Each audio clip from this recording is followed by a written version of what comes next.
we are live on another episode. We have a special guest. We're doing an NFL preview edition, our first ever. And on the podcast is Lizz Hayon, and she's owner of a new baby, Eliana, 6 months, or how many months?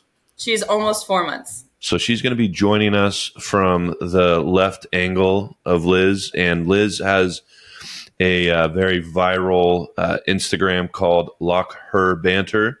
She had a video that was hilarious. The guy with the Rams that had like almost 150,000 views. The one with the where she goes up to this dude with a Rams hat on, a Rams fan, so to speak, Rams fan at a bar, and ask him, "Who's your quarterback?" The dude had no clue. He said, "What did he say? Aaron Donald." Aaron Donald and McVay were the only names he could think of. That was it. So she has you have to go check out that. But the only unfortunate news about Liz is she is a Broncos fan. Yeah. So that's going to be tough. But we feel sorry for her about that. But excited for her new daughter. But yeah, this episode is going to be strictly. We are in week 2. This will probably air. We're thinking week 3, week 4. So we wanted to go over basically what predictions, a little fantasy football, kind of touch on everything that's going on. So Liz is an expert over there, and we're excited to have her on the show. Welcome, Liz. Welcome. Thank you, you guys. It is Lock Her Room Banter, but You were close. You were close. What did I say? Lock Her Banter is what you said. I was going to correct it as well. But you're good. What did I say? You said Lock Her Banter, not Rock Her Room Banter. Yeah. Oh, yeah. So locker room, but I never get that right. I think we're pretty consistent on names and not my strong suit. I got hit in the head too much in college. But yeah, tell us about how that got started. Well, pretty much growing up, I loved football, watching football with my dad. And I just absolutely love football. And then bartending on the Las Vegas Strip, I found that I made most of my money just talking. Can I cuss on here? Yeah. Oh, yeah. Fuck yeah, you can. Talking shit to guys about football. And because they would always assume that the girl in the jersey doesn't know anything about sports. Like the amount of times I've had people be like, can you name a quarterback on the Broncos besides John Elway? And I'm like, do you want after? Do you want before? What are we talking about here? And so I would just make so much more money talking football to these guys. And so that one thing led to another. And then my husband actually suggested, he's like, why don't you just put this online and start your own little brand? So then Locker Room Banter was born, and now it has just evolved into me shotgunning beer and talking football. So it's I love a good time. Yeah. And that Rams fan was actually on that cruise we all took, Brandon. Oh, really? I didn't know that. Yeah, I think I saw Kylie in the background. I'm like, was that her for a split second? Was that after I beat you on my first time shotgunning a beer with you? Yeah, mister, you didn't even know. You have to see this video, Tim. He doesn't even know how to shotgun a beer. And somehow but I'm 1 for 1. We're even. Yeah, I'll be honest. It's not a skill that I have either. I'm not good at chugging beer of any way, shape, or form. But I did have a buddy in college who could do it in like a second flat. He pulled his knife out and it was gone. Like, what happened to the beer? Where did it go? Like, I thought you had an empty can every time. My goal is to shotgun with the Kelsey brothers. So I hear that'd be cool. That'd be awesome. And so Jason and Travis, I'm calling you out. So I love it. So you're a Broncos fan, as we touched earlier. Again, and my condolences. I remember we watched the game together, and I looked over at Liz, and this was the week 1 game or week 2 game. So they were who were they playing? Who the Broncos playing? Commanders, right? Commanders, and it was fourth quarter. Russ has the ball, and I look over at Liz. I'm like, watch. Because I was betting the Broncos, and I'm like just having one of those days where I'm like, watch, they're going to go score a touchdown, and they're going to miss the 2-point. They were down 8, and they throw this Hail Mary, like the luckiest Hail Mary ever, get the touchdown. Hail Mary. So lucky, like tipped from like the 3-yard line into the end zone, and then of course Russ stops. It goes back, throws a slant to the right.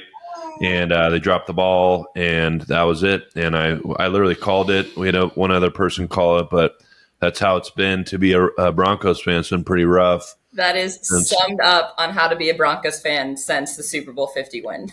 Yeah. Right there. Yeah, good win, by the way. But yeah, it seems to have had a bit of a hangover. Once again, the quarterback position has been an issue. I mean, obviously, you think you bring in a guy like Russell Wilson, a Super Bowl champion, a guy who was playing well, did show a little cracks in his game the year before. I did have him on my fantasy team, so I did notice that. But yeah, like I don't think this was expected by many people that they would have so much trouble.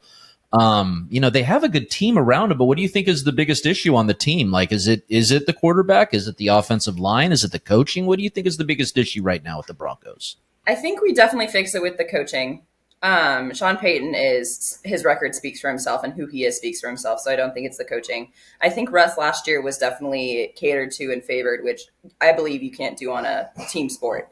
It is a team for a reason. You can't give this guy his own coaches, his own locker room, and separate him from his teammates, because that you're just giving someone this all too power. Like, you can even look at Peyton Manning and Tom Brady. They were in the locker room. They were in with the guys, sweating with the guys, and that's how a leadership is ran. Right now, you can't blame one person. The defense last week sucked. It was absolutely embarrassing and terrible to watch. The week before, the defense was really good. You had Pat Surtain over here holding, I think, Devontae only had 4 passes completed to him all day. So it's just it's not meshing at the same time. And then I think Seattle, right? That should tell you something. Like, I look at that trade, and to find a franchise quarterback is really tough. Everyone knows that. And Seattle just kind of let him go. It makes you wonder. Yeah, it makes you like maybe they knew something. And it sucks we had Dave Canales. He's the offensive coordinator on the Bucs. And he was with Pete Carroll for 13 years in Seattle, and we forgot to ask him that. But it would have been a good question. It was why they let Russ go. There's a reason why, and I think we're seeing that. He's got the skills. Obviously, we've seen him win Super Bowl, been to multiple Super Bowls, and I feel he doesn't have that it factor. That be one of the guys. What do you think, Eliana? Yeah, right. She's chirping in. I love it. Give us your thoughts. I hate Russ Wilson. Yeah, I hate him. I feel like ever since he threw that pick at the Super Bowl instead of giving it to Marshawn Lynch, it's been downhill. That was a great moment for me. I'm obviously a Brady fan, but that was awesome. That was unbelievable. I couldn't believe that. That was the most shocking ever moment in a Super Bowl that I can remember. Who doesn't give the ball to Marshawn Lynch is my question. No, you don't get it. They just wanted to throw it away and waste a play. It made sense. No, it made no sense. Touch. Give the Anyway, but so we're in week 2 right now. Like I said, it's probably air week 4 once we get to editing and all that. But we've had some major injuries. Chubb went down on a nasty leg injury. He's out for the season for sure. Aaron Rodgers blown Achilles in the 5th play of the game. Didn't even complete a pass. Saquon Barkley, he's I think he's just a sprain, but be out 3 weeks. He heals really fast. So he's like a freak. So a normal guy would take 6 weeks. They say he's typically a really fast healer, and they're saying 3 weeks. But I don't know. What is your predictions, Liz, for who do you think is going to win it this early? I know it's super quick. Obviously San Francisco, they're killing it right now. They look great. Their defense looks great. I don't know. Who do you think?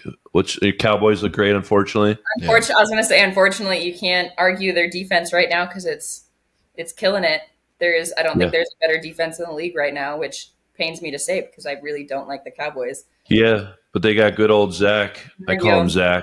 I know his name's Dak, but I call him Zach. Is just typically very good during the season, and then when the playoffs come, he just puckers, and it's the best. I mean, any team he plays against in the playoffs, I'm pushing all in with that team. But he did win one, right? He won last year, not a Super Bowl, obviously. He's won a playoff game. He won a playoff game last year, right? Versus Brady, I think.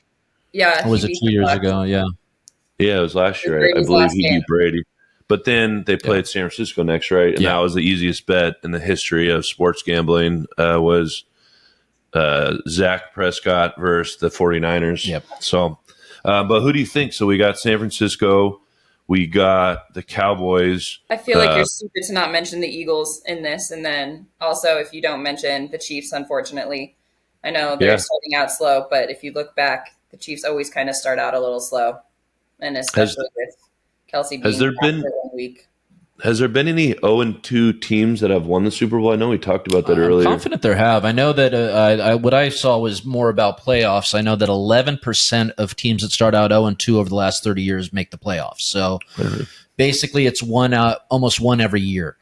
But I don't know that any have won it. The last team I think that went to a Super Bowl was the Bengals. They started out 0-2 a couple years ago, and they did the same this year.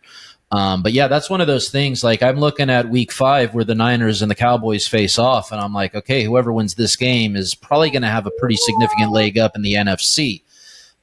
It's pretty crazy to me too. Like if you're looking at the teams right now, there's 9 2-0 teams, and 7 of them are in the NFC. That's somewhat surprising to me because the AFC has been a little bit dominant over the years, but right now it's just the Dolphins and the Ravens in the AFC. Now, I did a little straw poll. I asked a bunch of my friends, hey, guys, just your picks. Who's MVP? Who's going to win it all this year? And obviously the Niners were the number one pick by far. I'd say about 80% of the people I asked are Niners fans, so I'm going to take that out of the equation. But it's really mixed around the next teams.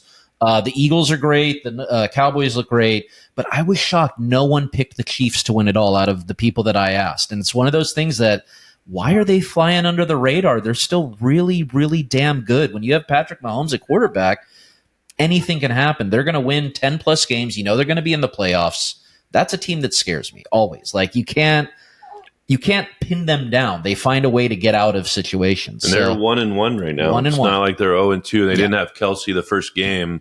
But yeah, I think everyone is it's like the Brady factor. They're kind of sick of seeing him win. Because as you know, Liz, Brady won so many times. People are just tired of it. A lot. Look at that disgusting. Yeah. And that's Winston. And we got Winston over there. Can you show Winston to the camera? We're dog lovers. We love us some Winston. I was going to say I got really excited when I heard a little barking in there earlier. I was like, "Ooh, there we go. We get to see him." You guys have to see. Oh, you can't see it obviously on Spotify and Apple Podcasts, but this will be great for YouTube. Yeah. We are definitely dog lovers here. Yeah, I don't care. If you have a dog with you, I'm look at that face. For you guys who can't see, it's a giant Frenchie. What is he? A Frenchie? He's a French bulldog. Whoa, look at that. He just fills the whole screen. I was going to say, is it just me or is he kind of a tank for a French bulldog? Like he looks like he might be bred with like a German Shepherd or something. Like I don't think this is a French bulldog bred with a bull. Like literally, look at him. Definitely a tank. He is 34 pounds. Boy. Wow. Pure Hey, Winston. Winston, who do you think is going to win the Super Bowl? We're actually talking to Liz's dog right now. Yeah. You can't see the video. I'll be honest. He kind of looks like the dog that they used to have for the Browns fans, and in the crowd where they used to have that mask on. He kind of resembles that. So yes, with the dog. Yeah, we're gonna go ahead and say he's a Browns fan. Sorry about that. He is not a Browns fan. Yeah, so I know you're a big Broncos fan now, and you were talking about watching football growing up. Were you always a Broncos fan? Was that the team you were watching? Were you watching John Elway do his thing back in the day? Or was there watching John Elway, Terrell Davis, Ed McCaffrey, the squad. So I'm from a town called Highlands Ranch. I'm from south of Denver. So I'm from a town called Highlands Ranch. And so I just grew up loving the Broncos with my dad. Was that tough? Because I'm sure some of your first memories were watching them lose Super Bowls. I'm a Niners fan. I don't want to bring up the 55-10 or anything like that, but it was. And then we came back and won 2 back-to-back. So I mean, right, but that's what I'm saying. But that was almost a decade later. So that's what I'm saying. There was some lean times there. Not lean. I mean, they were going to the damn Super Bowl almost every year. I think they were there 3 out of 4 years or something, which is really phenomenal. Because it's one of the things I tell people all the time, like. Look at who John Elway had around him on those teams, right? Like, he didn't have superstar wide receivers or running backs or anything like that, but kept beating teams that did. But I feel like that almost just shows like it's a team sport. Like, if you don't, and it goes back almost with basketball too. I like the Denver Nuggets. We'll take them where they didn't have any superstars. And then you come back and they're playing as a team. So I feel like teams almost outweigh superstars now. And if you can get that down. Well, I think football is the ultimate team sport. We were talking about someone was talking about the Minnesota Vikings the other day, right? Like, look at their crazy history of wide receivers, right? Randy Moss, Chris Carter, Justin Jefferson. Now they've had guys that are just far and away the best, right? Yeah.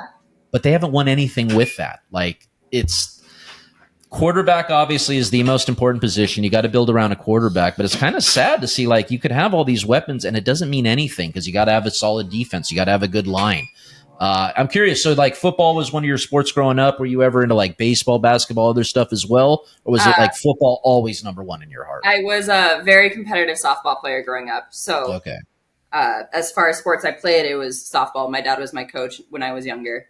And then from that, I just ended up on I won state a bunch of times. I was all league or all state player, got a bunch of full ride scholarships to various colleges across the country. Okay.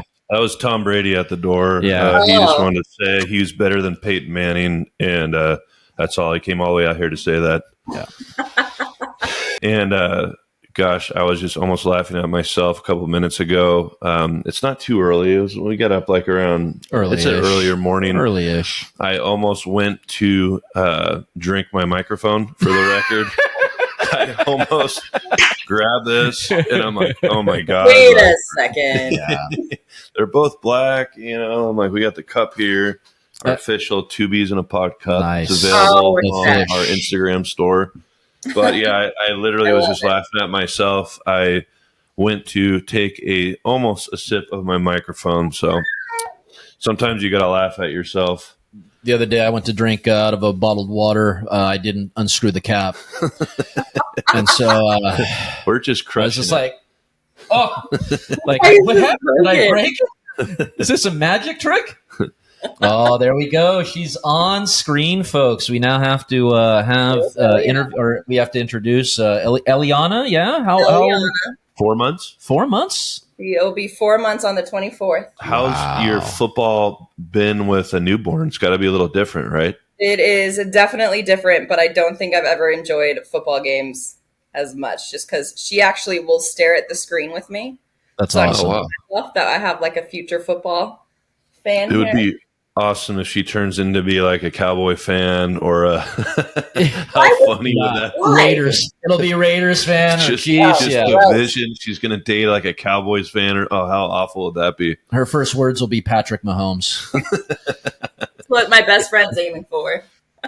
Yeah. Oh, there she is. Oh, look at that. So who do you think is gonna win it? We got obviously the Chiefs are in the talk. We got but who's your team? If you had to pick one team who's gonna win it all, who do you think? The most balanced team right now is definitely the 49ers because they have the offense and they have the defense. And that's just, I can't think of another team that has both lines working for them right now. I really think if Minnesota can figure their stuff out, they'd have to reinvent their entire O-line. They would have a really good shot. I was rooting for the Lions too, and then it's like week 2 came around. They looked great in week 1. They beat Chiefs, right? Yeah. And then week 2 came out, and I'm like, this might be their year. And then they drop one, defense issues, but it's so early, right? There's so many injuries. Like the Browns look decent now without Chubb. It's like they got no chance. Did you guys see that they signed Kareem Hunt? Yeah. Oh, did they? I know they were meeting with him this morning. I didn't know if they signed him, but yeah. Yeah, they got Hunt. So they have some options now. And I forget, I'm trying to remember his name. I'm blanking right now. Ford, yeah. Ford. He's pretty good. He had like 84 yards or something like that. Ford looked good when he stepped in the game there. He looked like he was ready to go. So I'll be honest, he looked like what I thought Jahmyr Gibbs was going to look like when Montgomery went down. And yeah, what happened to Gibbs? He's the rookie out of Alabama. He's a monster. When you give him the ball, he makes things happen, and they're just not giving him the ball. I don't get it. That's what I was going to say. When you were talking about Detroit, I was like, why aren't you using Jahmyr Gibbs the way that you should be? I don't understand why they're not giving him. That man is so fast. Well, I think it's a 18-game season. He's a rookie. They're not used to that playing at Alabama. And they want to pace him a little bit. If you look historically at running backs, they're probably the most injured offensive players, the most impactful other than a quarterback. But I think they're babying him a little bit. I feel like they know what they have and they're being careful. Because, I mean, look at Chubb's out, Barkley's out. But it's like you got to use your guy. You went and drafted this guy. Being careful is good, but you're losing games being careful. You want to win games, right? And I think he gives you the best chance, but there's probably a reason. Maybe he's not good at blocking. Maybe he's not good at selling certain things. And see, I heard he was. He was pass blocking great. That's the knock to a rookie is they can't pass block. I'm confused. Yeah. I really don't know because he's a guy I went out and grabbed in a league that I was in where I was like, this is a guy that I want. He's a great running back, and I had a feeling Montgomery would get hurt. I've had him before. I know that it's kind of a thing. When you run as hard as he does into defenders, you're going to get hurt. I'm confused. I really don't get it. I would think it'd be more like what you saw with Bijan Robinson, where it's like, okay, we're going to start really giving this guy the ball and see what he can do. But they didn't even Bijan. They didn't really run it that much with him. Not game one, but I'm saying week one. That's what I'm saying. You bring him into it now. Week 2. All right, let's go. Let's see what you got. He's got to have a week 3. Who are they playing? The Lions, but they got to feed him the rock, But I don't know. I want everyone wants to see the Lions win. I think from that hard knock, everyone's in love with the coach. They haven't won. They haven't won ever, right?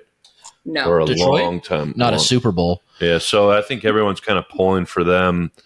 And then how about the Packers? They looked okay, and then I thought they were going to bet. Packer fan. Yep. There we go. We figured it out. Yay, love. Yeah. I bet them week 2 they're playing the Falcons, and I'm like, oh, they look really good. Love looked great the first game, and then just shit the bed all of a sudden. I didn't know that left tackle was David Bakhtiari was out. I probably wouldn't have placed that bet without the left tackle being there. But yeah, I thought the Packers looked all right, but it's 1-1. I think the Packers are one of the most hard to predict teams right now because I think that they have a lot of talent, but they have a lot of unproven talent, right? Especially a quarterback with Jordan Love. I don't know what's going to happen, in the snow. I don't know what's going to happen when he has to make some decisions to win a game. Didn't look so good this week against the Falcons. But I think that they're okay. I mean, I think they're going to be a good team. I feel like that division's really up for grabs. It was the Packers for years. Now it feels like any one of those teams can step up and take over. Definitely not the Bears. Man. Bears, I think they've lost 13 straight. They don't look good. But the Packers, people don't realize how important the offensive line is. Yeah. Like without, all-pro David Bakhtiari, it's like that's a whole different team, and huge missing piece. He's had some knee issues, and it's just one of those deals where we had his brother on the show a few months ago, and yeah, he just his knee it's just keeps swelling up. So it's sad because he's such a talent, and it's just kind of an annoying nagging injury that just been plaguing him last 2 years, but it's a huge issue when you don't have your left tackle, especially as I know Love's a 3-year quarterback, but this is really his rookie year. Yeah, I mean, technically, This is rookie year, right? It's first time he's been on the field. And man, without your left tackle, it's a rough day, even against the Falcons. Against anybody in the NFL, you're gonna. But what about the Falcons? I mean, I think they're the most unusual 2-0 team right now. I don't really think that they're going to continue with that, but I see no reason why not. They can run on anybody. So run, which I think is their weapon they have right now. Their defense is decent. I mean, they stopped the Packers, and they looked really good week 1. It's funny. I bring up the fact that they can run on anyone. Therefore, you should, consider them a threat. I was looking this up the other day. Do you know when was the last time a team won the Super Bowl with a leading rusher, the NFL leading rusher on their team? Gosh, the Raiders? Oh, the Broncos? The Broncos. Yeah, Terrell Davis, right? Terrell Davis? TD 98. So I want you to think about that. It's been 25 years since a leading rusher Liz wasn't even born yet. Led a team. I was too, and I was rocking my little Terrell Davis number 3. She was bandwagoning the hell out of that team. What are you talking about? Get out of here. I'll be honest, I was so bummed that we never got to see the Broncos versus the Vikings in that final in 1998. I thought that would have been the most amazing Super Bowl ever. I knew the Falcons were good, but they were kind of a pretender team. God, they looked like trash. They were not ready for that at all. I would have loved to have seen the Vikings versus the Broncos. I think that would have been was Randall on that team, Cunningham? Yes, that was Cunningham, Moss, and Carter. Oh, that would have been awesome. Right, and that was they had a kicker who made every single extra point field goal and then missed the one to. Who's the kicker? I want to say it was Gary Anderson that year or something like that, right? He was the guy with the scummy mustache with the one bar. Might have been. That might have been. They all had scummy mustaches and one bar. Porn star / kicker era. But yeah, so you were growing up, you said you were a softball person, you were doing all sorts of stuff, but it seems like now football's kind of been your focus as far as the locker room talk. And I'll be honest, I think football's great for this because you have an entire week of being able to talk about a game. And then it comes, and then you got a whole week to talk about the next game. Whereas with like baseball, we could talk about today's game, but okay, there's still 2 more in this series. It doesn't, we're still got more to go. With football, you got all this buildup. So, what have you found? What's been some interesting things as far as this locker room banter? What are some fun things that you found through talking about football with people? What do you mean by fun things? I'm sorry. What have you found talking football with people? What is something that it gives to you, that it brings out? As opposed to maybe just talking baseball or basketball, is there a little bit more excitement around it? You think? Because I think that's. I am definitely really passionate about football, and I feel like it can come through. I also really like hockey. Ever since the Knights came to Vegas, it kind of re-sparked that. So I worked with a ECHL hockey team when I was in college at UNLV. And so the guys there taught me about hockey, and I never really followed it past working with them. And then the Knights came in. So it's definitely, but like you said, with football, you have one day of just a bunch of games. And then obviously you have the outliers of Thursday and Monday, but then you can focus where all these other sports, you're playing multiple games a week. So I feel like football, you can just hone in on different aspects of the game and really break it down, as opposed to other sports where it just kind of bounces back and forth between so many different games. Well, and I think too, how many people do you know that play, fantasy hockey? I don't know any, but I know a lot of people that play fantasy football that have, ready things to say. And speaking of fantasy football, obviously it sounds like it's something that you play. When was the first time that you were in a fantasy football league? What was that like? Because I'll tell you about me. I'm going to date myself. This was before we had a lot of Yahoo Fantasy. We had to write down our scores, right? We had to. Wow. Yeah, this was back in college. You had to say, okay, well, my quarterback did this, so that's 20 points. And you'd have to double check because your opponent would be like, yeah, I scored 105. I'm like, you scored 12. What are you talking about? That's not even close. But yeah, what was your first foray into fantasy sports? So I used to help my dad with his drafts when way back in the day, people would call on the landline. You'd have a 4 or 5 hour block. I would be writing down everyone's pick for them, kind of keeping everything together.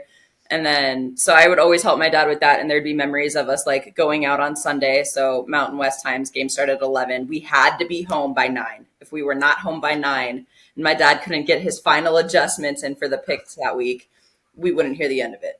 So that was always awesome. And I would always help him through college. I didn't start playing fantasy until a few years ago was the first time I started playing fantasy. And it was because the Broncos have let me down so much that I really wanted to fall in love with football, and the Broncos just weren't doing it anymore. So I was like, Dad, I need something. And he was like, why don't you play with me?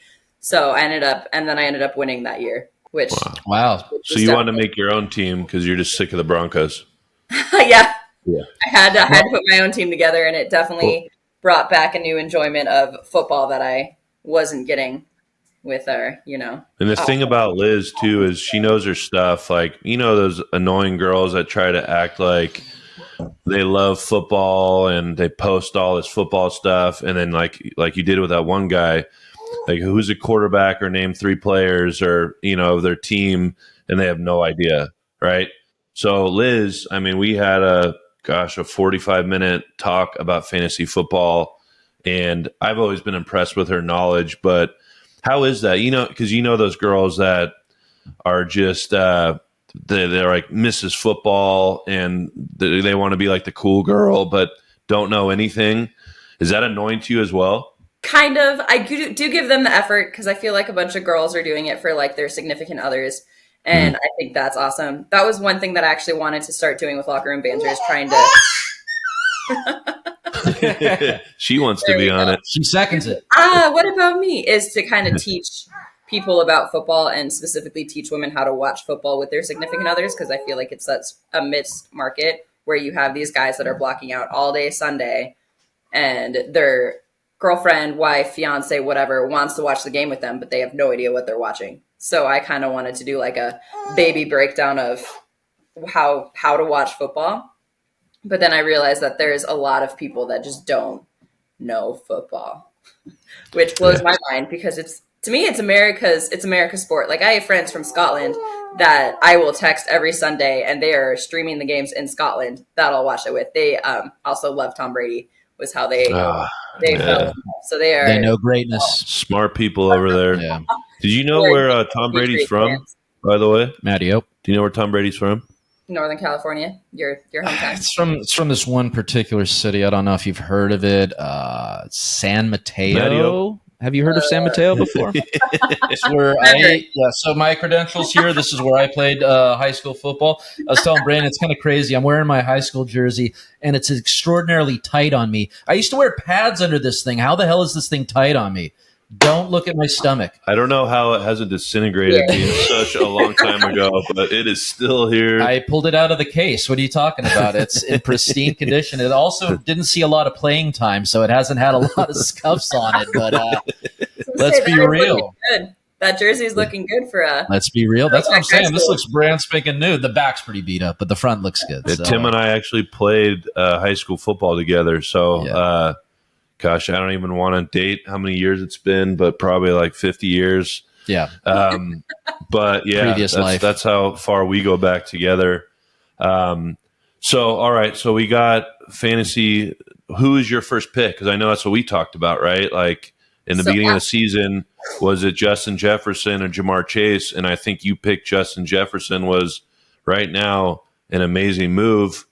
But you never know. So you had the number one overall pick, or number two? So mine was based on, and I knew he was going to either go. So the guy that was drafting first, I knew wasn't going to pick CMC. I myself personally also was not going to pick CMC. Whenever I do end up getting hurt, I feel like he is an amazing athlete. He is just really accident prone. Luckily, knock on wood, that has not happened with the 49ers and him yet. And I am one of those big components of I want everyone to stay healthy.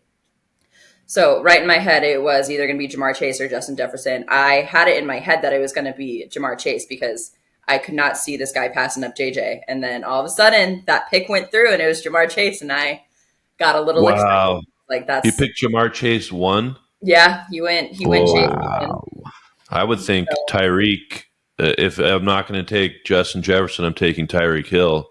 But that's bold. Dropped to 6 or 7 in my league. Wow. Well, people don't understand. Like, I never draft running backs unless it's, like a CMC. I could see drafting. I was 7th this year, but they just get too injury prone, and wide receivers get a lot of points depending on your league. But I'd rather take an elite wide receiver over maybe a top 2 running back. Because look what happened to Chubb. Yeah. I picked Tyreek. Tyreek fell to me 7, and I'm like, wow, I can't believe. Well, you're lucky that happened. If you would have taken Chubb, if Tyreek got taken, for sure. So and that's Chubb would have been my pick. Well, and that's one of those things. You it's luck of the draw. I mean, you really you can say, okay, well, this is what's likely going to come to me, but someone always does some crazy stuff. So, talking about Unfortunately, talking about women in fantasy, last year I had a woman in a league with me who took Tom Brady in like 7th overall. That's a good pick. 7th overall. Now, that's rough. If that was like him in his prime, I get it. Totally, and that's what I was saying. He never didn't have a prime. Even if that was Patrick Mahomes, I'm still sort of like, okay, that's a bit of a reach. I know that's the number 1 quarterback, but that was her way of building a team. Now, what happens? You're like, well, you're going to have a terrible running back, right? Well, who'd you get in the 4th round? Josh Jacobs. So I'm curious because there's been a lot of talk over the years, like, zero RB, hero RB, all that different kind of stuff. It doesn't sound like you care too much about that, but you went with a wide receiver first. Are you one of those people that I have to get a running back in the 2nd round, or did you kind of just say, whatever, I'm looking for the best player? So I definitely went into it this year with I'm grabbing the best player who's up. My running backs are actually where I'm kind of lacking right now. So I did JJ, and then I grabbed up, I want to say it was Garrett Wilson next. Ooh, and then I grab Mahomes after that. Okay. Yeah, and that's one of those things when you have Mahomes, it's not so bad if your running back situation isn't great. But yeah, it's one of those things that I'm in the camp where I like to have balance. I want to have a wide receiver and a running back after the first 2 rounds, unless it's something where this person's just way too good and they keep falling to me. And that's what happened is I was just like, I'm not one. Also, my dad got Travis Kelce, so I was not about to let him get that Patrick Mahomes, Travis Kelce lineup. So I was like, I'm not risking it. That happened in, I think, 2 of my leagues where someone was able to do the Kelce Mahomes stack. And it was because they were picking after me. I would have taken Mahomes if I saw they took Kelce. Like you, I had the second pick in 2 of my leagues. I wound up getting McCaffrey in one, wound up getting Jefferson in the other. I think, I'm trying to remember who went first in the league. I got McCaffrey. It might have been Kelce. I think Kelce might have been first overall. That's ballsy for a tight end. Well, and this is a keeper league. This was a keeper league, so there was a lot of guys that were gone. Justin Jefferson wasn't available. Or no, excuse me. It went Eckler first, and then I got McCaffrey. And I'm like, yeah, I just don't get that. Like, I understand the injury concerns with McCaffrey. I've seen it in the past with him. But when he's on the field, he's amazing. And this is the thing that I look at as far as a running back. What are 3 things you want? 3 good blockers in front of you, right? You have the best blocking fullback in the league. You have the best blocking left tackle in the league, and you have the best blocking tight end in the league, all blocking for you. He's going to be getting 7 yards every rush, it feels like. Like he's got a lot of open holes. It just takes 1 hit, though, and that's why I do understand the worry. Justin Jefferson, he's out there. He's catching balls, but he's not really – I don't see him taking big hits over the middle ever. You know what I mean? He's usually catching balls towards the sideline, so I think you're right that he is the safer pick. And I think that's what Brandon's hitting on. I want guys that are going to be there at the end of the year. I don't want a bunch of guys that I have to cover up for, and handcuff. Are you a fan of handcuffing, by the way? Do you like taking a guy who might be injury prone in that first round? Where did this just go? This just took a wild ride. All right. So we're talking fantasy football. Speaking of fantasies, I got these fuzzy handcuffs. No, but I'm serious. I'm one of those people where I hate handcuffing on the same team. I feel like that's kind of a waste, but I like handcuffing someone later. For instance, I picked up Gus Edwards in 2 of my leagues thinking there's a good chance J.K. Dobbins is going to get hurt. Sure enough, J.K. Dobbins gets hurt. Now I have that guy. I don't like doing it with the same players, but are you a fan of that? Do you like, got this injury risk, let me back him up? So that's the same thing I did. I did draft J.K., and that week 1, Achilles, I feel like it's the year of the Achilles for some reason, which is absolutely terrible. And then my last pick was Gus Edwards just to back him up, just because he's also one of those people that he can't stay healthy, which sucks because he is super talented. Yeah.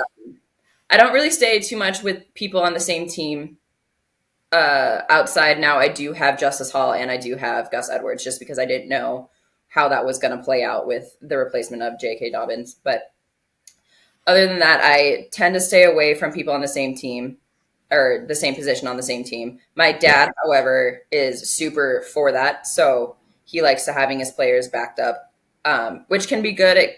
But again, I'd rather have those people spread out on different teams just because I feel like, 1, you're not screwing yourself over when bye weeks come. And 2, you're almost splitting points if you do handcuff people together. I will say this, pro and con for both of that. The highest point total I've ever seen in a single week was a guy who had a massive stack of players on the same team. Yes, it was Tom Brady. It was Mike Evans. Obviously. I believe he also had Chris Godwin, Rob Gronkowski, Leonard Fournette. He had the Tampa Bay defense and Tampa Bay kicker and scored something like 230 points in 1 week. Wow. Okay. He also lost almost every other game that year. So, shout out Sean Coons. Yeah, I knew that. That's our one friend. He always has these interesting teams, but every now and then it's like, whoa, it was crazy. It was like a week where Brady just aired it out. They were running, scoring touchdowns everywhere. Their defense was scoring touchdowns. It was incredible. But then, reality hits. When he has a bad game, everyone around them has a bad game. I like to stack 2. I like having a quarterback and a weapon that they're going to throw to if I can. Other than that, I don't like it too much. Like if I could get a Kelce Mahomes stack, I think that's great. If I can get, Jefferson Cousins, that's not so bad either. Cousins, you can get really cheap. Like I should have got, I had Tyreek. I should have got Tua. Yeah. I picked Zach because I know they're just going to throw the ball and, Two is one. So it was interesting. We were talking about, doing that straw poll, asking people who's going to win, who's going to be the MVP. Most of my Niners friends did pick McCaffrey as the MVP. I think they were saying right now, but a lot of people picked Tua, that they think he's going to be the MVP. He was the second highest pick ahead of Mahomes. Well, he had like 480 yards or something in week one. Right. So, and if he stays healthy and he keeps throwing to Tyreek Hill and Jalen Waddle, there's no reason that he could not be. Like, if they wind up being a playoff team, one of the high seeds, yeah, I don't see why Tua wouldn't be the MVP. 2-0 right now, right? Yeah, that's what I'm saying. If they wind up being 13-4, number 1, number 2 seed in the AFC. They have a really good team. They have Mostert, who's just a stud running back. Yeah. I mean, he runs a 4.3 or something. He's like track speed, receivers. I mean, there's no reason why Miami can't be in that conversation of a Super Bowl contender. They have speed. I actually bet it today. It was like, I think it's like plus 1,800 that the Dolphins win after week one. So I took that bet. So if you hear it now, week 2, I am predicting the Dolphins. I bet the Dolphins. I bet the Niners, and I also bet the Lions. Lions were a long shot, but it's still, they're 1-1, right? So they beat the Chiefs. But my thing about the bye week, I want to discuss that a little bit. Him and his dad, they're very big proponents of the bye week. No, my dad is a huge proponent. Huge, of it. And they draft accordingly. I look at it a little bit, but I'm more concerned with the best player. I'm not concerned with 1 week, and I'll scramble together a team if I got 2 guys on my bye week. But does that go into your draft at all? Is like, okay, I got this guy, I'm about to draft this guy, and they all have the same bye week. Does that ever go into drafting concerns? So I look at bye weeks and I look at the end of the season of where people are playing, and that's just something that I kind of picked up from my dad. I will say, I didn't mention it, but then you said it. I do have Kirk Cousins, JJ, and Hawk all on my team. So this last that's a super stack.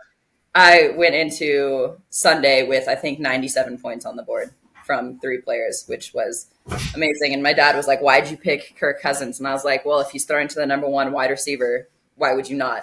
Because he's throwing and the number two tight end. Yeah. And arguably, Hawk right now has.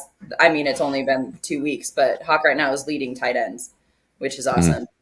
Well, Kelsey out week 1, so that opens it wide open for him for sure. Is also out, so I mean, you're looking at those 2, but still, he for 2 weeks he got me 25 points last week, which is amazing for a tight end. But I do look at bye weeks. I don't really care too much if it's a bunch of different positions spread out. But I try not to get too many people under the same position with that same bye, just because that can really hurt you points wise.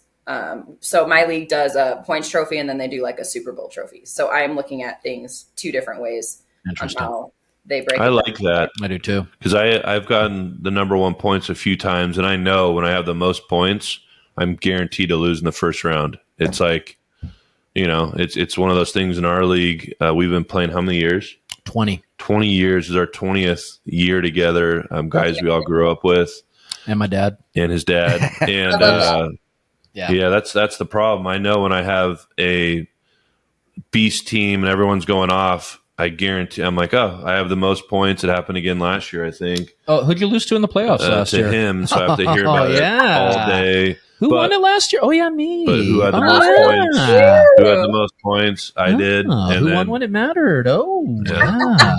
Does Brady have the most points? No, but he won when it mattered. Yep. So, I lose every time I have the most points. So I like that league where you can win a trophy for the most points.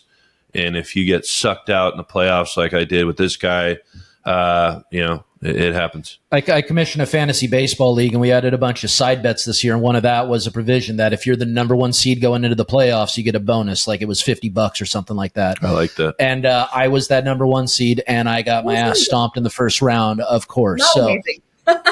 Not amazing. It always happens. Every time I've been the number 1 seed, I lose in the first round. Like he's saying, it's a thing. Well, I looked at it. So like I said, we've done 20 years of this league, and no one has ever won back-to-back, which is crazy, right? So it's not going to happen this year either. I don't know. But no, I don't like my team this year. I don't think it's going to happen. But But yeah, no one's ever won back to back. And I started looking over like what was the most important pick, what was the best pick to win.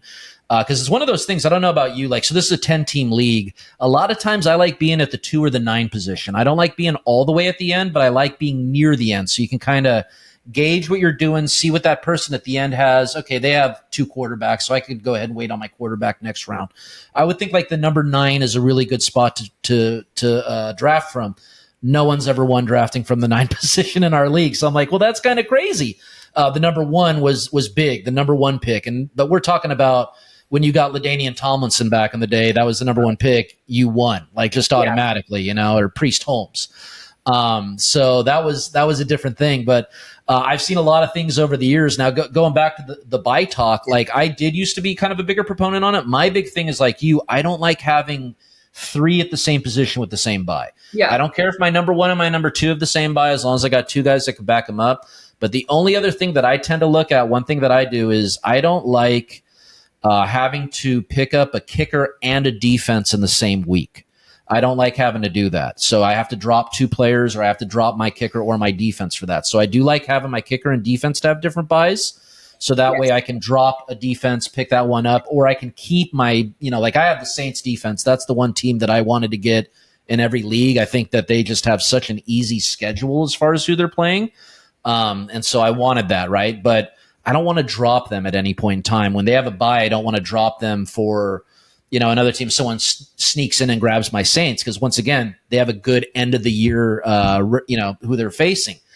So that's one thing I tend to look at. I just don't like that, because I don't like carrying 2 kickers. I don't like carrying 2 defenses. But if I do, I don't want to do it in the same week.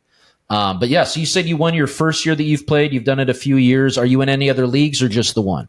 I just do the one. I wanted to play in more this year, but then I got pregnant at the start of last football season. And so I didn't know how much time I could dedicate to it. And I'm super competitive. So if I'm going to play, I'm going to play to win. I don't want to like half-ass something and like not be able to look too much into it and get to like feel like I didn't give it my all. So I just played the one. How many years have you been doing this league now? I think this is my 3rd. Okay. So you won the first year. Did you win the second year? No. Injuries killed me last year. Injuries. That is the worst. That is the worst. I remember one year I had all of my starting guys got hurt within 3 weeks. Like all of them were out for at least a week or 2. A lot of day to day. I had a situation where my kicker got hurt before the game. Gold 2 years ago. Just warm up. Something happened to his leg and he just wasn't playing. So I just got a 0 for my kicker. Remember that kicker for Tampa Bay? He had a brother too. He injured himself celebrating. He tore his ACL. Martin Gramatica. That was the best. He had like a 50-something yard field goal, gets up, jumps up, does a fist pump, lands after a celebration and blows his ACL on the field. He put a lot in. Like he would do that like Superman punch into the air, like, yeah, I got it. And honestly, I don't think it was a 50-yarder. I think it was like literally like a 38-yard field goal. And just blew his knee. That's pretty funny. But I got a question. I like drafting rookies. So we have a keeper league. So the keeper league means you can keep 2 picks from the previous year and you only get to keep them for 1 year. So I like getting rookies in the later rounds so I can keep them the next year as like, so say I draft, who's the guy, Kenneth Walker, I got like in the 14th round. I thought he was going to be good. Turned out he was great. So now this year I can keep him on the 14th round. So what rookies, I know you love Mims, the receiver for Broncos. He had a big game. I drafted him later. Do you guys draft rookies in your league? Or it's not a keeper league, right? It's not a keeper league. But you do see a bunch of rookies go later. I mean, obviously Bijan went super early. Gibbs went super early. Like you get the ones that have the hype around them that are going to get drafted early, and then rookies just kind of fall in. So my league, we have 24 people on our team, which is nice. So you can kind of take more risks when it comes back. So you can pick up those rookies later and definitely take risks with people, which is nice. That's kind of cool. Tim said is I always draft 2 defenses and I always have 2 kickers just because we also have room to play with, right? That's what I'm saying. If I had 24 spots, I would do that too. But so 24 spots, how many people in the league? We have 8 teams. Yeah, that's what I was going to say. If you do 10 or more, that gets real thin. But with 8, with 24, it's not too bad. Are you starting multiple quarterbacks, multiple tight ends, or is it one quarterback, 3 running backs, 3 wide receivers, 1 tight end, 3 flexes, and a kicker and a defense? Oh wow! Damn, that's what I'm saying. So you're starting a lot of dudes. So yeah, see now in a league like that, you can't help but stack. Like no matter what, you're going to get 2 to 3 guys on the same team. Mm-hmm. Like it just is what it is. But like I'm like you, I don't want to have 2 running backs on the same team, and if I can help it, I don't want to have 2 receivers on the same team. Although if it's Jefferson and Addison right now, if it's Waddle and Tyreek, that's not so bad. No. But that's also rare. Like that just doesn't typically happen. That both guys are going to get 1,000 yards and 10 touchdowns. So who's your sleeper? Did you get anyone or who was your sleeper going in the draft? That one guy that no one's going to pick, and you feel like super smart. You're like, yeah, I'm going to get this guy, and everyone's going to be like, why'd you pick him? And then he goes off. I love those. Those are my favorite. Like the later round guys. Who's your sleeper this year? Well, he hasn't played yet, but Christian Watson, you guys left him out of your Green Bay. I feel like once he's back, he is that definite wide receiver one. And I heard him and Love have a really good connection. So I'm hoping that shines through. People were kind of, why'd you grab him? Especially because he was hurt, and then he was hurt most of last year too. But I'm talking about it. Darius Toney, which he has been such a letdown. I have never yelled more at the TV than week 1 when he was just dropping everything. He's kind of been a letdown his whole career. Like it's his second year. Yeah, he was supposed to be good last year in New York. He wasn't good there. Then he came on over to Kansas City, where you're like, okay, he got Mahomes, and he has the talent, but I don't know what's happening there. I don't know. He's dropping balls. That's what's going on. Travis Kelce was like singing his praises more than Travis Kelce has praised anyone. So probably not saying that anymore. I don't know. So I'm kind of holding on to him for probably 1 or 2 more weeks to see if he can figure his stuff out. But I'll be honest, I'm not sure what's going on with Kansas City. I don't know who's the number 1 receiver there. I think it's probably Sky Moore, but it's supposed to be Kadarius. It's supposed to be. That's what I'm saying. There's no definitive one right now. I think Sky Moore is maybe going to be the guy. Well, it's Kelce. Rasheed. Sure. Oh yeah. But I'm saying receivers. Rasheed Rice. Like I saw a bunch of people jumping on his bandwagon. I think he went in the 7th round in one of the drafts that I was in, where I was like, why? Someone thought he was going to be the number 1 receiver and having Mahomes to throw to him, and that sounds great. But it's just, I don't know. I just think they spread the ball out a little too much. If you're not Kelce, if you're not Mahomes, you're going to get points, but you're not going to get consistent points every week. Well, look what happened when they didn't have Kelce. Yeah, it's like it showed how important Kelce is to the team. Like he is the nucleus of that team, minus Mahomes. Yeah. But no, I want like a deep sleeper. Like I know Christian Watson, but he's proven himself. What's a guy that maybe like a sleeper rookie that no one really drafted? Did you have any of those on your radar? I had them on my radar, and unfortunately I wasn't able to grab them. Got it. Who is your guy? Like who is your sleeper? Like your sleeper rookie? Probably Mims, right? Mims had to be on there. Mims is up there. However, Russ is just sucking. So it's one of those. He is great, and he did great last week, but there was no pressure on Russ the first two quarters, and then after that, he just showed that the moment that there's pressure on the quarterback, he doesn't remember how to play football. So which is rough because the guy can run, and I feel like he'll be good, but it's frustrating. At that point. Especially when you've seen prime Russ, where that was what he was so good at, was he could extend a play, he could move around, like he could throw from any angle. There was a moment in time where you could say he was the hardest quarterback to defend because you didn't have any way to lock him up, right? Like I'm Niner fan, so I watched a lot of Niner Seahawks games when they were in the middle of it. And there would be times where he's dead to rights. A linebacker's going right at him, he's going down. He's, does a spin move or something, runs to the other side, jukes one guy out, and then throws a 50-yard bomb to somebody. Like it's incredible the amount of talent he had, and probably still has. But yeah, it's got to be tough. I know that you thought this was going to be your savior. I know a lot of Broncos fans were thinking, "Oh, Super Bowl, we're going back, baby." I heard this a lot last year. Javonte Williams. That's another guy too. By the way, like him. He's a stud. And that's what I was going to get at. You guys have a lot of good pieces there. Javonte Williams, a beast. And I feel like Javonte came back looking healthier after his ACL, which blows my mind, and I don't almost know how that's possible. But he looks better than he did at the start of last season. Yeah, I feel like backing him up, so you have a solid core there.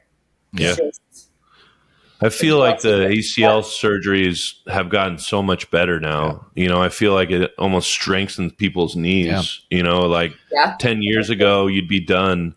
And now I feel like they've gotten so good at it. It's like the Tommy John surgery in baseball. That used to be you're done if you have Tommy John, and now it's like making them stronger. It's crazy. But yeah, I don't know. And another thing is, what about the Jets? Like, obviously, Aaron Rodgers is out, and they have the Hard Knocks hype, and I was on that train. I was like, they're the best. I was all excited watching Hard Knocks.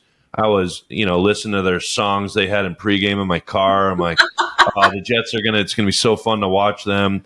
I got my girlfriend, Kylie, obviously, her, on board. We were watching it together, and we were like, I can't wait to watch the Jets. And then what the hell happened? Aaron Rodgers goes down. Their defense looks like shit. They're not giving Breece Hall the ball, which I don't understand.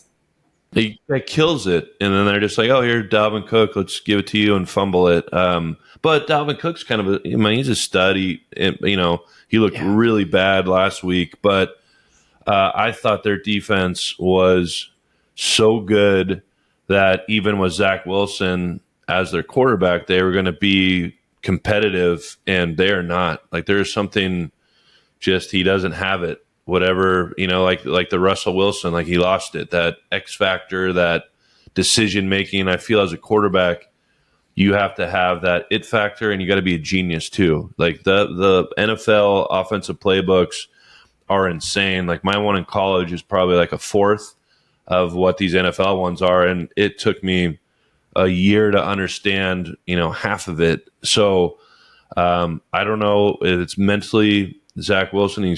He looks like he's 12, but I don't know what's going on with the Jets. It looks like they are. Their main thing was their defense. I saw Sauce Gardner got abused last week, and I'm like, what is going on?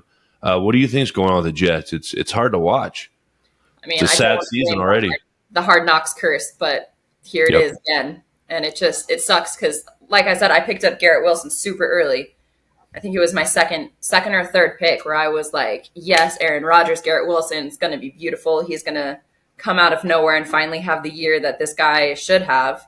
And then Aaron Rodgers goes down, 5 plays in? And he had a decent year, right? Last year, I mean, I think he had 1,000 yards with a shit quarterback. So I picked him up thinking he's going to have like 2,000 yards, break the record, and then, but to Zach Wilson, no, there's no defense for him. But for Garrett Wilson, he scored both weeks. Yeah. So even with a shit quarterback, he's still killing it.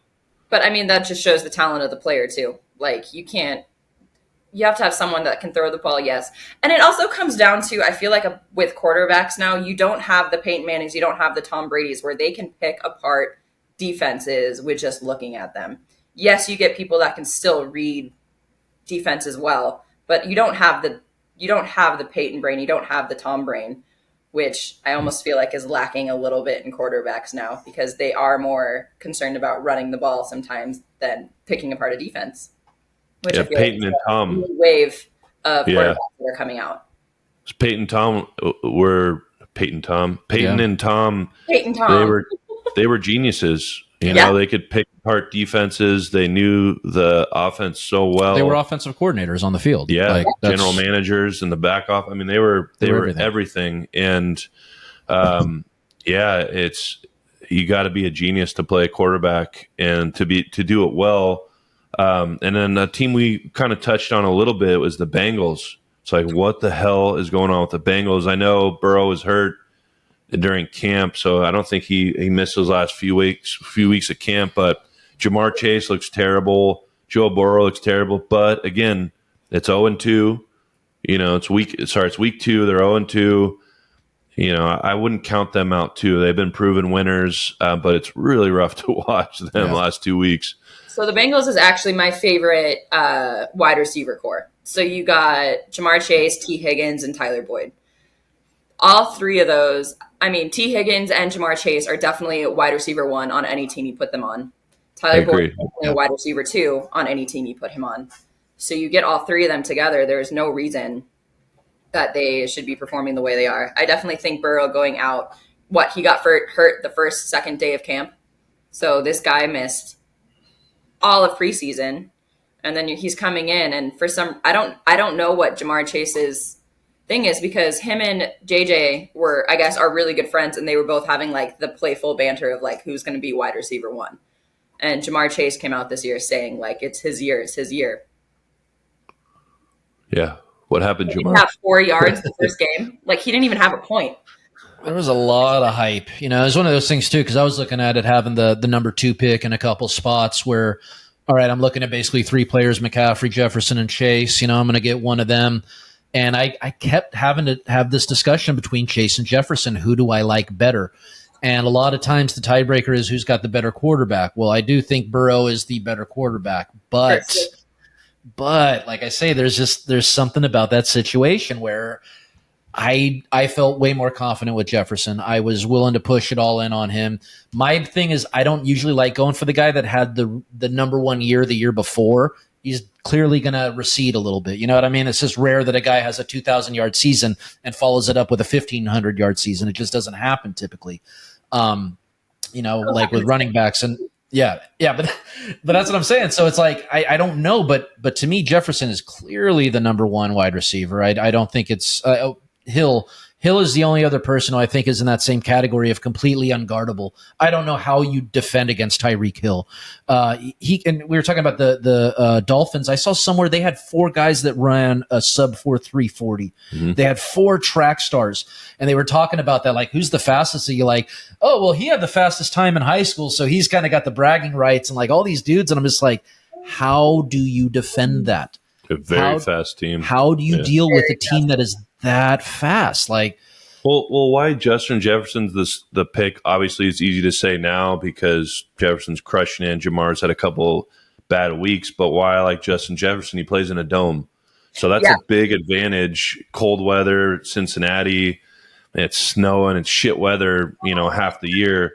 The Vikings are always down. They always come back. They're always throwing the ball, and they're in a dome. So for me, Jefferson over Chase was a no-brainer, and especially after 2 weeks, it's obviously easy to say that, but I love the dome aspect of it. No weather, and they're always down. Kirk Cousins every week is down. They always go down in the first half, and then they throw the ball like crazy in the second half every game. So that's that's why I got T.J. Hawkinson, their tight end that we talked about earlier, for that reason. Yeah, I picked him up pretty early. Like 4th round, 5th round, but pretty early. I grabbed him 4th too. Speaking on weather, that's another way that I like draft my fantasy too. Is I'll look at the tail end, like those really cold games, and see who's playing where, because the warmer weather warmer weather domes are obviously going to perform better than, say, Green Bay or Buffalo, where you have to factor in that snow factor for the final games. We haven't mentioned Buffalo either. Yeah. After Allen threw like 1 million interceptions in the week 1, so bad. It was really bad. But Josh Allen and Hurts are throwing more they have more interceptions in 2 games than they did all last year. Yeah. Wow. Yeah, I feel the pressure is getting to Josh Allen. It's like, okay, you got to win one, and Hurts. I mean, they have so much pressure on them. They got to win one. They're like, okay, we've had a couple of years. We've gotten close. What's going on with the Bills?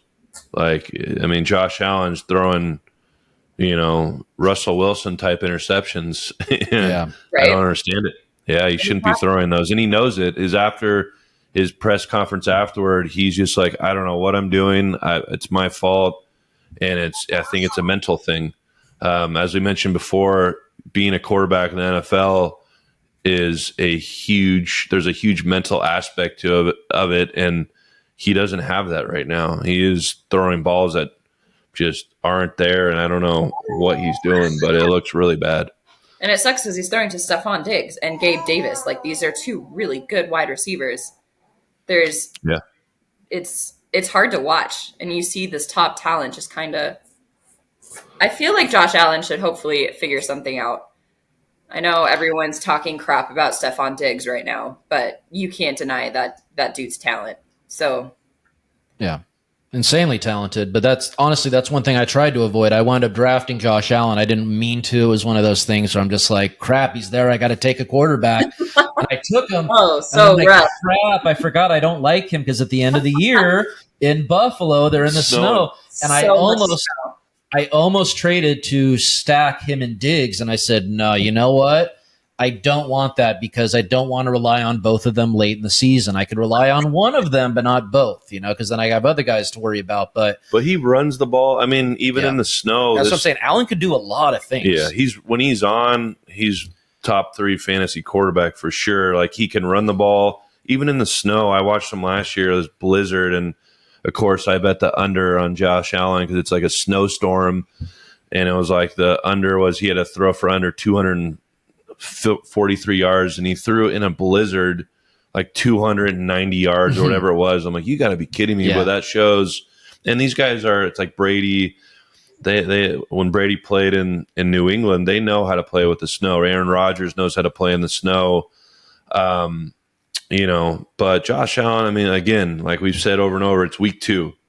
A lot can happen in the NFL 16 more weeks. It's incredibly reactionary, and that's one of those things. I think with Josh Allen, what you saw with him was, oh my God, this guy's got amazing talent. He was able to ball out. Okay, now what happens? Defenses see what you do. They see what your tendencies are. Okay, well, let's defend this a certain way. And I think that's what's happening now is that defenses have caught up to the way he plays and are putting him in positions that they know are not good for him to make decisions. He just has to make better decisions with the ball. I think that they're a really good team. I think I said last year that if you looked at their top to bottom roster, it was probably the most talented in the NFL. It's still one of the most talented rosters overall. I don't think they win it all, but I still think that they're one of those tough teams that you got to worry about in December in the AFC. For 3 years, it's been the Bills, Chiefs, and Bengals fighting it out. And between those teams, there's always just battles.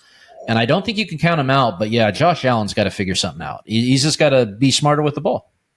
Yeah, and I feel like that happened with Mahomes, right? When Mahomes, I don't know if you remember this, but defenses, started to figure him out a little bit, right? They basically defended against the long ball, pushed back another cornerback, and but Mahomes figured it out. He's like, okay, I'm going to dump these little slants to Tyreek Hill, Kelsey.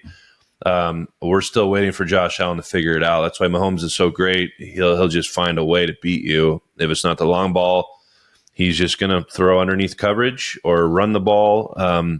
So Josh Allen has to figure that out, but I just don't think he has the same IQ as a Mahomes, Brady, Peyton.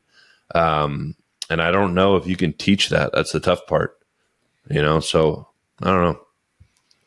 So a guy that my sister actually went to school with is a wide receiver coach on the Bills. His name is Chad Ball. And it's one of the same things. I think that I've seen a few things of him saying it's hard to teach a quarterback how to be a better quarterback when they're already in the league and they're already been in the league this deep. So it's definitely it's hard to see because he's super talented, but also you get and that's why I think Tom was so good is you could throw anything at Tom outside football and he would still show up and be the same Tom that he was week in, week out. Where Can you say that again, please? I didn't hear you. I didn't hear you loud enough. Praising on that, Brady. That's definitely going to be one of our shorts for sure. Oh yeah. I'm just gonna. That'll be the only one. We're gonna post the same short a week in a row of how much Liz loves Tom Brady, and I'm gonna put Photoshop LLTB. A Brady jersey on you. Yeah. We're just going to have just New England gear in the back of the thing there. Yeah, you're going to love it.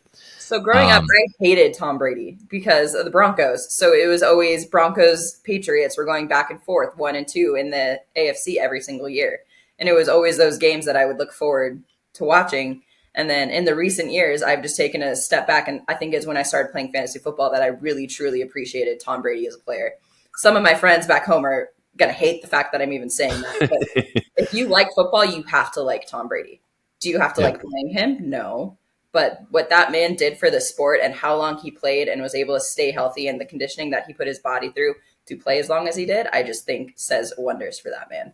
And I think the big one was when he won the one in Tampa Bay, right? That was like the stamp. If it wasn't already, I mean, what, he had 5 Super Bowls before that? 6, yeah. 6, yeah. He had 6 with Hoodie, which is just crazy. And so that was the basically what everyone was talking about. Was it Belichick? Was it Brady? Was it both of them? Or could one win without the other? And man, that was a quick decision. Was, all right, Brady's going to be on Tampa Bay. Doesn't have Belichick. Doesn't really have a solid head coach. They had Bruce Arians. Yeah, but I mean, he's not. I mean, how many Super Bowls has he won?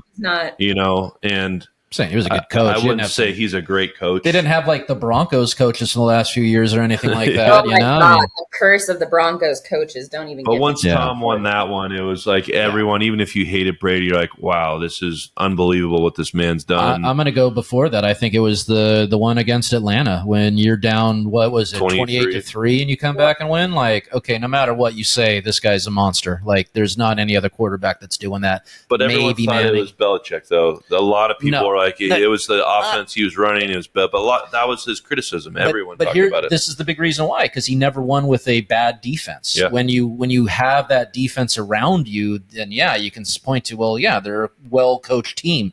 The fact that he was, kicking to win games at the end. He didn't have to throw to win it. You know what I mean? Because they weren't down by 7 or 10. They were down 3. They were up 3. It was always close games. But what's a championship team with an awful defense? Does that even really exist? I mean, you got to have a good defense to win. Probably not in football. I don't know that any team has ever won with an awful defense. Yeah, you got to have a good awful defense. Running game, yes, but not an awful defense. Yeah, defenses win championships. No, I'm thinking about that because I'm trying to think what's like the worst defense that's ever won. I don't know, because a lot of the best defenses win. Well, Trent Dilfer won, so that can tell you something right there. 2000 Ravens. That's an insane defense though. But I feel like the big knock on Tom was it's a system quarterback. It's Belichick. And then when he went with Tampa Bay, I'm like, okay, now what? And but yeah, the Peyton-Tom battles were epic. They were – and everyone's like, oh, they hate each other. And everyone wanted – I think it was a competitive banter, like how I got the banter in there for your locker room banter. In case you guys forgot, go to Lock Her Room Banter. Yeah. Lock her room. Lock her room. Banter. Lock her up. Lock her up banter. No. But yeah, that was fun to watch, and I feel they respected each other. But yeah, they didn't necessarily were best friends or like love each other. That was their ultimate competitor. I think they made each other better. Yeah. It was a really They did. And you were talking about it earlier. The way that they would go out and read a defense. I don't remember guys before that doing it either. I know that quarterbacks did. I know Elway, Montana, and Marino were out there doing their thing, but they were not doing the same amount of, get to that line. Okay, that guy moved. Check that down. Check. Like, it was insane. Omaha. The amount of things that they're calling out before a play goes was unreal. Most of football is get out there, run the play. That's usually how it was. Your quarterback can make an audible at the line, but it was like you had one of 3 audibles. It wasn't like these guys just really show that you can just take over a game. Like you can just, study. Study was the most important thing. Film study, no Jamarcus Russells are doing well. The tip of my tongue. Yeah, you got to actually watch the tapes, and you got to actually do that. Like, Liz, did you hear that story about Jamarcus Russell? No. The quarterback for the he's a number 1 pick for the Raiders. Overall for the Raiders in like 07. He got some big contract and he was just stinking it up, didn't really care, was lazy, and they're like, okay, watch this film over the weekend, and they gave him a blank tape. So they're like, Monday, like, how was, what did you learn? He's like, well, yeah, I learned a lot and all that. Like, we gave you a blank tape. But to his defense, he got like $50 million. He got paid. He played like a year and a half, maybe. Like, that's not a bad career. Like, I'll take that. $50 million for a year and a half of work. Sign me up. So a lot of people hate on him, but his body's probably in pretty good shape, as far as injury and $50 million back, like 15 years ago. If he invested somewhat decent, he's got some money still. So yeah. I was going to ask you if you go Jamarcus Russell. If you could, if you could have your daughter play in any professional sport, what would it be? That's a hard question. I know. That's what I'm saying. Considering injury risk, considering money, considering everything, if you could pick, every Eliana, league, what do you want to? Every league wants you and your daughter to play. What league would you want it to be? Well, the softball player in me says softball. Yeah. Just because I'd be able to help her the most with that one. But I don't know. I always loved gymnastics growing up, so I feel like that would be something. It's kind of safe. Gymnastics is cool. That's what I'm saying. Like for me, yeah. But I mean, yeah.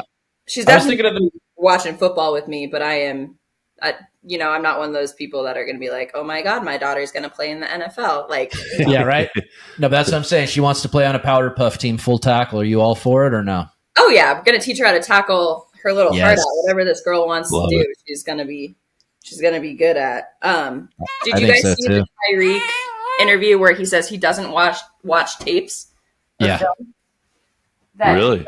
He says he goes on Madden, and Madden's breakdown of the players is so good that he'll go on Madden, look at the defense that he's going against, and just look at like the Madden ratings, and we'll go into the game with that. Who knows if it's true or not? But he had like this whole 10-minute long conversation.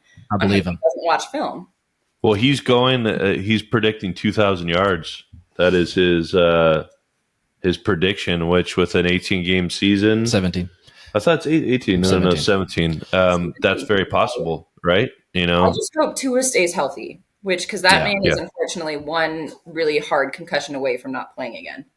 And if this was like 15 years ago, there's no way he'd be injured already. Like the quarterbacks are so protected now. Like I love Tom, obviously. Because of Brady. But if Brady was, playing in the 80s when Montana played. Yeah. There's no way he would have been healthy enough to play 23 years. No. So I feel like Tua, it's even more of a it's really hard to get injured as a quarterback. Aaron Rodgers, freak Achilles deal, but they're not getting hit at all anymore, which I think it's good for the game. You're not going to lose as many quarterbacks, and you get to see these great quarterbacks play, 7-8 years longer. But I don't know. I'll tell you, I'm not at all surprised about that Tyreek story, because this is the same guy who showed up to a track meet and just dusted guys that were training for years for it. I don't know if you saw that. He just shows up to a 100, 200-yard dash event. He's just like, yeah, I'm going to join it. Like, you want to warm up? No, I'm good to go. And dusted those guys like by a wide margin. So I'm not too surprised. A guy like that, when you have that much physical skill and talent, when you have instincts already that you can trust, because you see when he gets the ball, he can do a lot of things. He can make a lot of people miss. So maybe he doesn't want to spend all the time looking at the X's and O's. It might actually make it worse, because then he's thinking instead of reacting and doing. So he's a generational talent. He is. He's one of those guys that a lot of people do really well in college and they come to the NFL, and you can't rely on your your speed and your athleticism. But I think he has cheetah DNA. He has cheetah DNA in him. I think that's the only way that makes any sense whatsoever. All right. It looks like Eliana has to eat over there, but we appreciate your time, Liz. Please go check her out on Lock Her Room Banter on Instagram, on TikTok, and everywhere. And TikTok. Yep. And if you don't add us, Chelsea. if you don't add her, you're gonna have bad luck for 5 years. So Aaron Rodgers type luck. So and just be sure, if you're gonna wear a jersey around Liz, know who your team's quarterback is. Okay, yes. The question is coming, people. Quarterback or wide receiver? Give me someone. Give me someone. All right, thank you, Liz. We appreciate you coming on, and we will see you soon. Thanks, guys. Thanks for watching Two Bees in a Pod. Make sure you subscribe, like, comment, share, and thank you for all the love and support.